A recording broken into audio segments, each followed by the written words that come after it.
What's up, YouTubers? This is another Scrap Attack review comparing the Gear VR, the Oculus Go, and the PlayStation VR. So basically it's the Gear VR versus the Oculus Go, and then phone VR versus the PlayStation VR.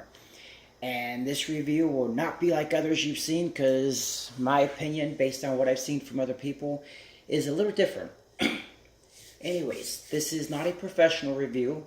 I don't have a clue what I'm doing. I just get on here and give you my opinion before you buy this stuff so that you know what you are in for. Let's jump right into it. Alright, first, let's move this guy out of the way. We will begin with the Gear VR and the PlayStation VR. Right off the bat, here's some things I noticed. The Gear VR, the view, everyone told me has a much better view.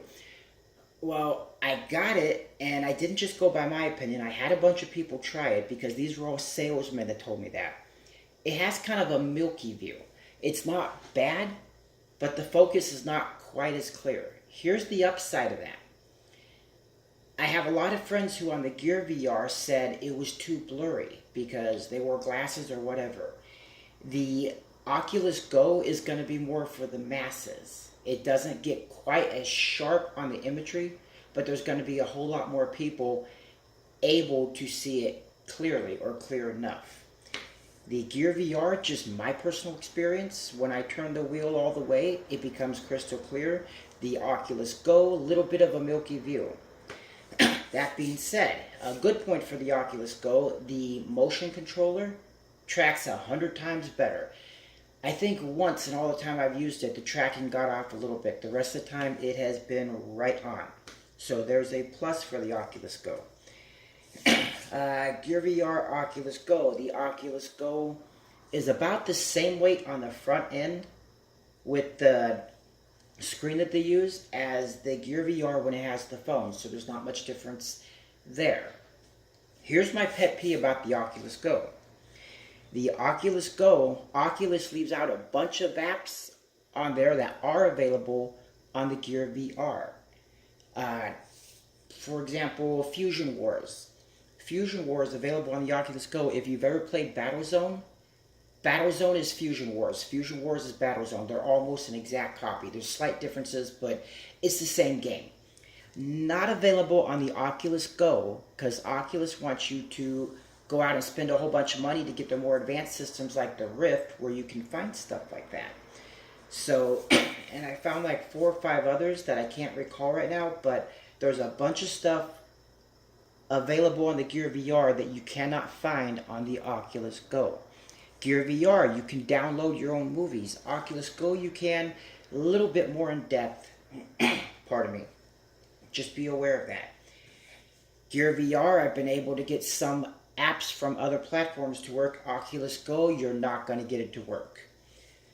That pretty much compares the two pretty good. Oh, and the Oculus Go does not overheat.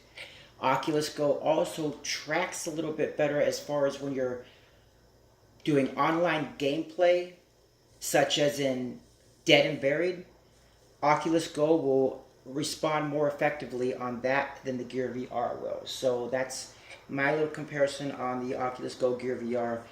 The Gear VR, you may have overheating problems if you have a Galaxy 6. Galaxy 7 doesn't overheat very often. Galaxy 8 never overheats. Oculus Go never overheats. Now, let's compare phone VR to the PlayStation VR. This again will be a little different. Everyone else, you hear saying PlayStation VR is so much better.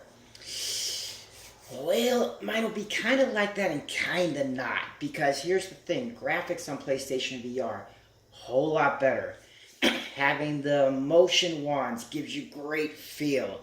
The aim controller, fantastic. And you have PlayStation games. Here's what I don't like about PlayStation VR compared to the phone VR. I got used to the phone VR first, where you're not attached by cables, so you can turn all around. Things can come at you from all directions. It can get totally crazy.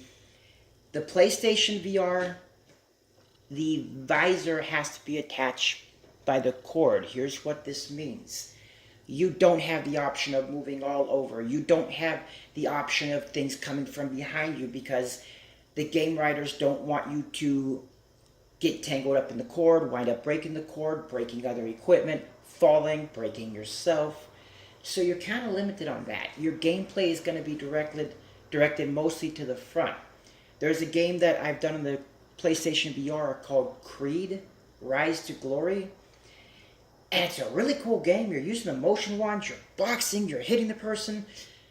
But the thing is, I keep wanting to side dodge. I keep wanting to move around because I got used to playing things like Doom with the phone VR. Play Doom on the phone VR. They're coming at you from all directions. You're all over the place. Play Dreadhalls on the phone VR. It is amazing.